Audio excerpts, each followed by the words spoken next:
शांति 25 मार्च 2023। बाबा के महावाक्य। मीठे बच्चे, यह वंडरफुल पाठशाला है जहाँ तुम्हें ज्ञान सागर पतित पावन बाप ज्ञान अमृत पिलाकर पावन बनाते हैं।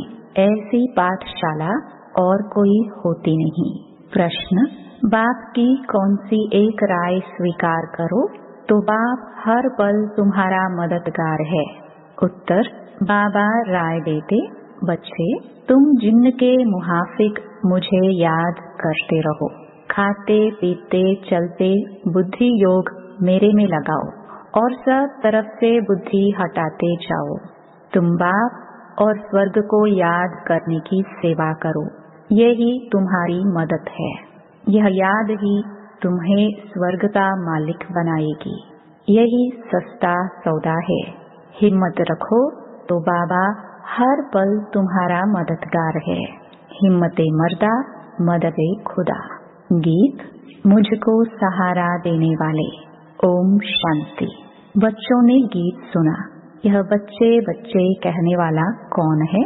जरूर बच्चा कहने वाला बाप ही है। यूं तो दुनिया भी जानती है कि बच्चे कहने वाला एक तो है परमपिता, जिसको परम आत्मा यानी परमात्मा कहा जाता है। तुम सब बच्चे हो। तुम बच्चे मनुष्य से देवता बनने के लिए इस पाठशाला में पढ़ते हो। तुम जानते हो कि हमको बेहद का बाप पढ़ाते हैं। वह बाप भी है तो टीचर भी है। माता पिता के बहुत बच्चे हैं। बच्चे तो बहुत वृद्धि को पाते जाएंगे। परमपिता परमात्मा बैठ पढ़ाते हैं। यह वंडर है ना। ऐसी वंडरफुल विचित्र पाठशाला दूसरी कोई होती नहीं। बच्चे जानते हैं ज्ञान सागर जो पतित पावन है वही ज्ञान अमृत पिलाकर पावन बनाते हैं। गाते भी हैं पतित पावन आओ। तो जरूर यह पतित दुनिया है और पावन दुनिया भी है। नई दुनिया नए घर को पावन कहेंगे। फिर वही घर पुराना होना ही है। तो बच्चे जानते हैं यह पुरानी दुनिया है। नई दुनिया थी, वहाँ बहुत सुख था। बच्चों ने गीत सुना। वह तो सिर्फ भक्ति मार्ग में गाते हैं। तुम तो अब प्रैक्टिकल में हो। भक्ति मार्ग के गीतों को हम ज्ञान में ले आते हैं। तुम बच्चे जानते हो बाप सभी को वापस लेने लिए आए हैं। पतित पावन है तो पावन बनाकर ले जाएंगे। ऐसे ऐसे अपने से बातें करनी है। यह जरूर पतित दुनिया है। पावन देवताओं को व पावन सन्यासियों को पतित मनुष्य नमन करते हैं, परंतु पतित पावन बाप एक ही है। सभी उस पावन बनाने वाले को याद करते हैं, क्योंकि सारी दुनिया को दुख से लिबरेट करना यह बाप का ही काम है। दुख कौन देते हैं? विकार। विकारों का नाम क्या है?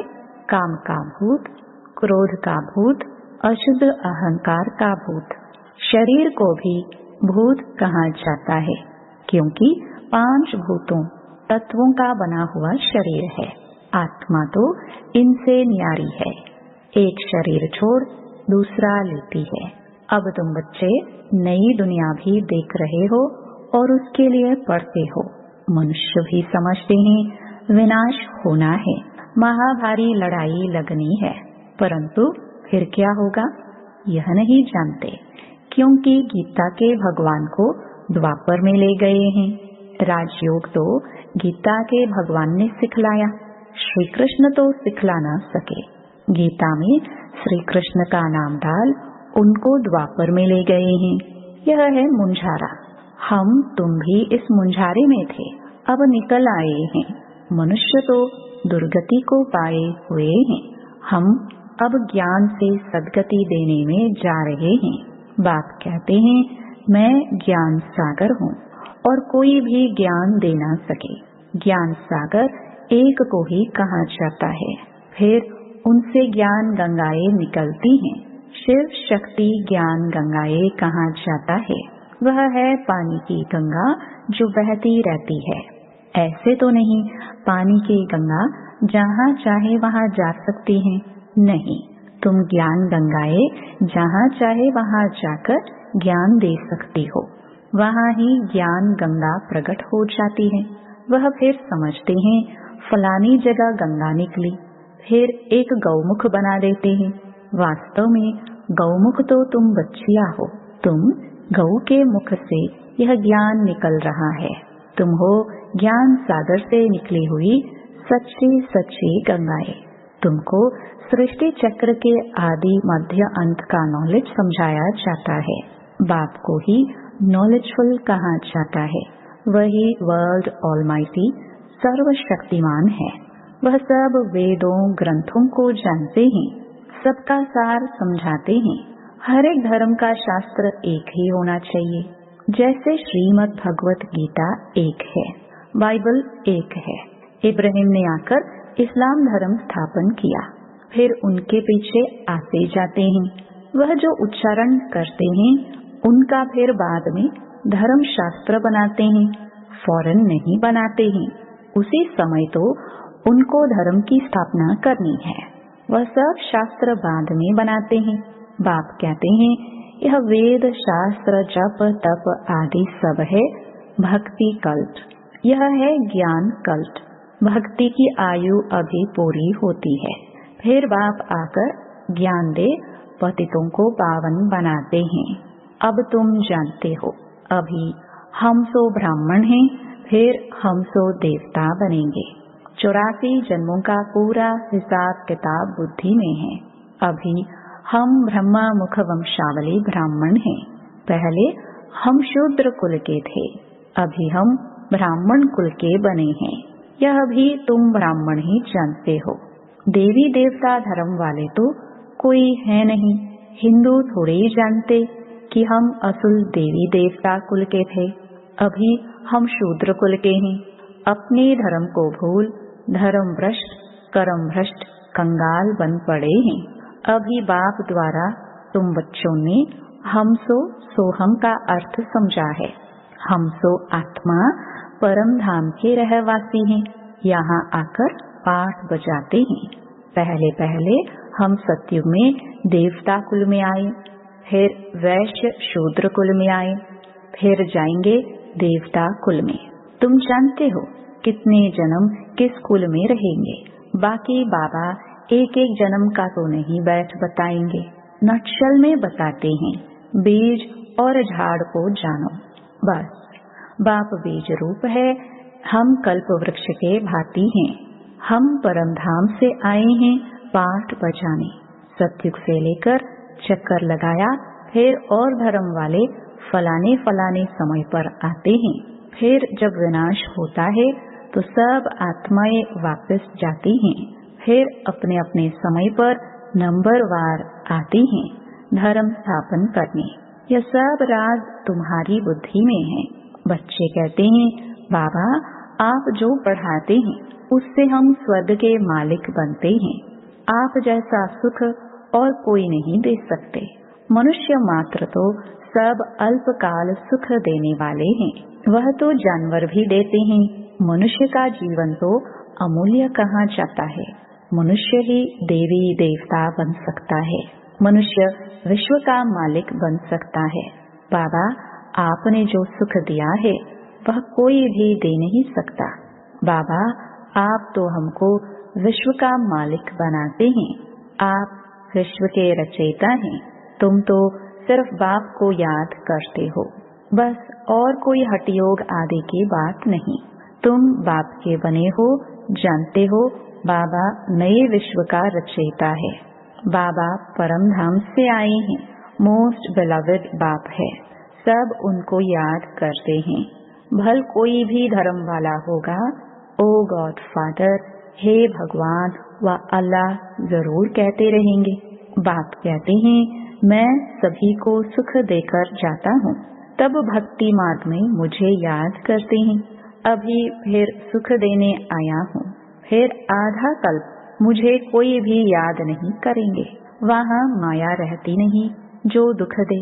तुम विश्व के मालिक देवी देवता बन जाते हो तो तुम बच्चों के दिल में रात दिन यह रहना चाहिए। बाबा आप हमको विश्व का मालिक बनाते हो, हम हकदार भी हैं। बाप नया विश्व स्वर्ग रचते हैं तो जरूर बच्चों को ही मालिक बनाएंगे ना।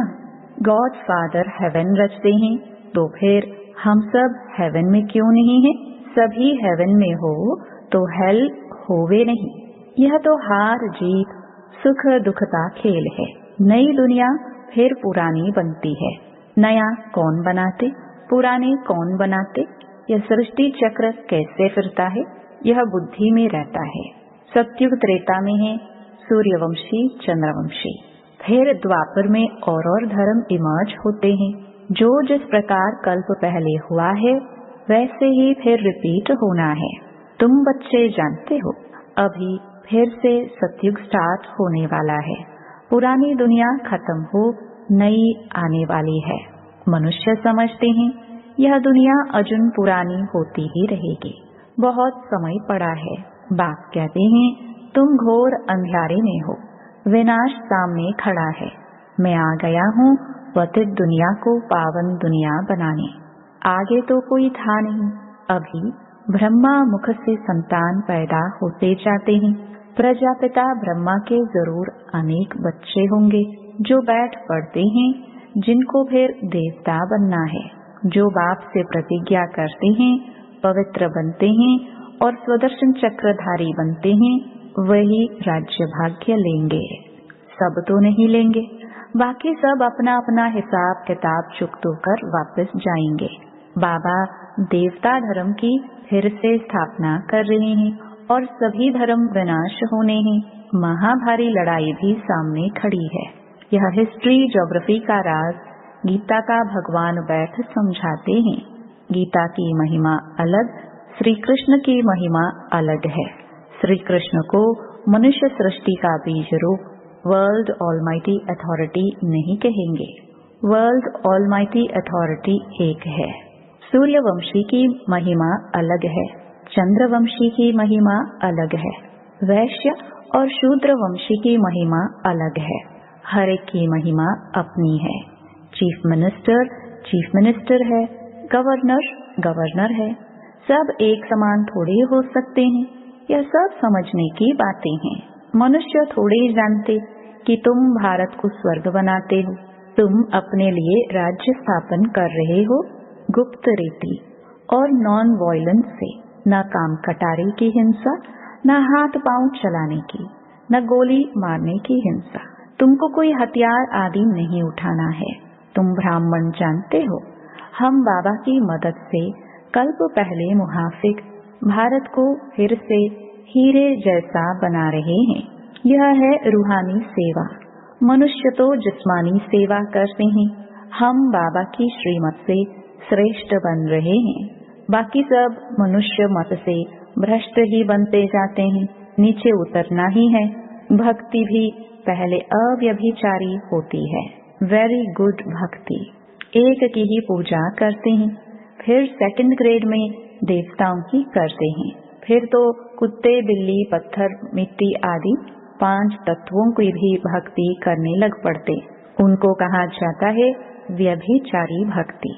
अव्यभिचारी से व्यभिचारी बन पड़ते हैं। अब बाप तुमको अव्यभिचारी योग सिखलाते हैं। गृहस्थ व्यवहार में रहते खाते पीते सिर्फ बाप और वर्षे को याद करना है। मेहनत सारी इसमें है। भल अपने घर जाओ आओ, सिर्फ गुप्त रीति से बुद्धि से याद करो। मुख से राम राम अथवा शिवाय नमः कहने की भी दरकार नहीं। सिर्फ बाप को याद करो। बाबा है गुप्त ज्ञान का सागर। सारे इस सृष्टि चक्र का उनको पता है। उनको कहा जाता है परम आत्मा। यह आत्मा है, इनको उस बाप से ज्ञान मिल रहा है। इन सब बातों को धारण कर और फिर कराना चाहिए। बेचारे रास्ता ढूंढते रहते हैं, जानते नहीं हैं। तुम जानते हो शांति धाम है निर्वाण धाम, जहाँ से हम आत्माएं आती हैं। स्वर्ग है सुख धाम, नरक है दुख धाम। मायापुरी वह स्वर्ग विष्णुपुरी और यह नरक है रावणपुरी। बाप कहते हैं तुम सिर्फ बाप और वर्षे को याद करो। बस अगर बीच में बुद्धि और तरफ चली जाती है तो उनको हटाओ। खाते पीते चलते सिर्फ मुझ बाप को याद करो। बहुत सहज है। समझाओ, विलायत में कोई रहता है, उनकी मेम साहब हिंदुस्तान में है, तो दूर रहते भी उसकी याद बुद्धि में रहेगी ना। हम भी कितने दूर हैं, परंतु बुद्धि से बाप को याद करना है, जिससे बहुत सुख मिलता है। और सबसे तो दुख मिलता है। मनुष्य मनुष्य को कभी भी सदा सुख नहीं दे सकता। बाप कहते हैं, जिनके मुहाफिक याद करते रहो। बस बाप और स्वर्ग को याद करो, यही हमारी सेवा करो। हम तुम्हारी सेवा करते हैं याद कराने की, तुम फिर याद करने की सेवा करो। यह राय अंगीकार स्वीकार करो, यही तुम्हारी मदद है। हिम्मते मर्दा मददे खुदा। यह याद ही तुमको स्वर्ग का मालिक बनाएगी। कितना सस्ता सौदा है। वो गुरु लोग तो बहुत धक्के खिलाते हैं। एक ही सतगुरु जब आते हैं तो फिर कोई गुरु करने की दरकार नहीं रहती है। गुरु पनाही निकल जाता है। अभी सदगति को पा लेते हैं। एक सतगुरु के आने से फिर अनेक गुरु करने की रस्म रिवाज आधा कल्प के लिए निकल जाती है। फिर भक्ति मार्ग में वह रस्म चलती है। सतयुग में गुरु कोई होता नहीं, वहाँ अकाले मृत्यु कभी होता नहीं। हेल्थ, वेल्थ और हैप्पीनेस 21 जन्मों के लिए मिलती है, ऐसे और कोई दे ना सके। तुमको बाप द्वारा ही हेल्थ, वेल्थ और हैप्पीनेस मिलती है। बाकी सब निर्वाण धाम में चले जाते हैं। अच्छा, मीठे मीठे सिखिलदे स्वदर्शन चक्रधारी बच्चों प्रति मात पिता बाप दादा का याद प्यार और गुड मॉर्निंग। रूहानी बाप की रूहानी बच्चों को नमस्ते। धारणा के लिए मुख्य सार। पहला, श्रीमत पर भारत को हीरे जैसा बनाने की रूहानी सेवा करनी है। गुप्त रीति से बाप को याद कर श्रेष्ठ बनना है। दूसरा, अपने आप से बातें करनी है, रूह रिहान करना है। बाबा, आपने जो सुख दिया है वह कोई दे नहीं सकता। बाबा, आपकी पढ़ाई से हम विश्व का मालिक बनते हैं। आप नई सृष्टि रचते हो, उसके हम हकदार हैं। वरदान, भृगटी की कुटिया में बैठ अंतर्मुखता का रस लेने वाले सच्चे तपस्वी मूर्त भव। जो बच्चे अपने बोल पर कंट्रोल कर एनर्जी और समय जमा कर लेते हैं, उन्हें स्वतः अंतर्मुखता के रस का अनुभव होता है।